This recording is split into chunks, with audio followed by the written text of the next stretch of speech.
আমি কখনো ভূতে বিশ্বাস করতাম না, যতক্ষণ না সেই ঘরটায় উঠেছিলাম। আমাদের নতুন বাসা, শহরের একটু বাইরে, ভাড়া কম, জায়গা বড়। শুধু একটা জিনিস অদ্ভুত ছিল, ওপরের দক্ষিণ পাশের ঘরটা সব সময় বন্ধ।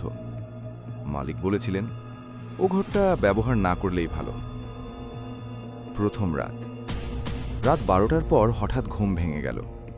কারণ ওপরে কেউ হাঁটছে, টুপ টুপ টুপ। শব্দটা ভারী, যেন কেউ খালি পায়ে হাঁটছে। আমি ধীরে উঠে বসলাম। শব্দ বন্ধ। আবার শুলাম, আবার শুরু।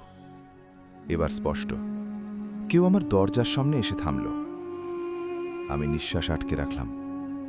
দরজার ওপাশে হালকা করে নখ ঘষার শব্দ, ধীরে। ঘর। আমি সাহস করে বললাম, কে? কোনো উত্তর নেই, কিন্তু দরজার নিচ দিয়ে ছায়া সরে গেল। দ্বিতীয় রাত। আমি ঠিক করলাম আজ জেগে থাকব। রাত 1টা, সব ঠিক। রাত 1:17 হঠাৎ আমার ঘরের আলমারি থেকে শব্দ, টক। তারপর ধীরে ধীরে আলমারির দরজা খুলে গেল। আমি নিজে হাতে বন্ধ করেছিলাম। ঘরটা ঠান্ডা হয়ে গেল। আমি মোবাইলের ফ্ল্যাশ চালালাম। আলমারির ভেতরে কিছু নেই, কিন্তু দরজার ভেতরের দিকে আঁচড় কাটা দাগ, 4টে লম্বা দাগ, যেন ভেতর থেকে কেউ বেরোতে চেয়েছিল।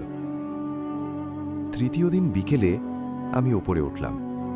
দরজা আধা খোলা, ভেতরে ধুলো, পুরনো আয়না আর দেয়ালে দাগ। মাঝখানে একটা চেয়ার, চেয়ারের সামনে আয়না। আমি আয়নার দিকে তাকালাম, নিজেকে দেখলাম, কিন্তু হঠাৎ খেয়াল করলাম আমি নড়ছি, কিন্তু আয়নার আমি নড়ছে না। সে শুধু দাঁড়িয়ে আছে, আমার দিকে তাকিয়ে। ধীরে তার ঠোঁট নড়ল, কিন্তু আমি কিছু বলিনি। সে ফিসফিস করে বলল, তুমি এখন ভেতরে।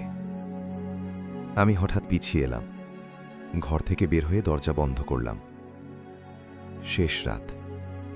সেই রাতে আমি স্বপ্ন দেখলাম, আমি ওই চেয়ারে বসে আছি, আর আয়নার ভেতর থেকে আমি নিজেই বেরোয় আসছি। সে আমার সামনে দাঁড়িয়ে বলল, তুমি তো শুধু জায়গাটা ভাড়া নিয়েছ, শরীরটা নয়। আমি ঘুম থেকে উঠলাম। ঘড়ি দেখালো 3:33। আমার ঘরের দরজা খোলা, আমি তো বন্ধ করেছিলাম। ধীরে ধীরে ওপরের ঘর থেকে চেয়ারের শব্দ, ঘস। আমি আয়নার সামনে দাঁড়ালাম। এইবার আয়নায় আমি নাই, ঘর ফাঁকা, কিন্তু পেছন থেকে আমার নিজের গলা, তুমি এখন ভেতরে। পরের দিন সকালে মালিক পুলিশ নিয়ে আসে। দক্ষিণ পাশের ঘরে একটা চেয়ার, একটা আয়না, আর আয়নার ভেতরে একটা ছায়া, যে ছায়াটা আমার মতো দেখতে। আমি এখনো ওই ঘরেই আছি। তুমি যদি কখনো আয়নায় তাকিয়ে দেখো তোমার প্রতিচ্ছবি একটু দেরিতে নড়ে, জেনে রেখো আমি এখনো জায়গা খুঁজছি।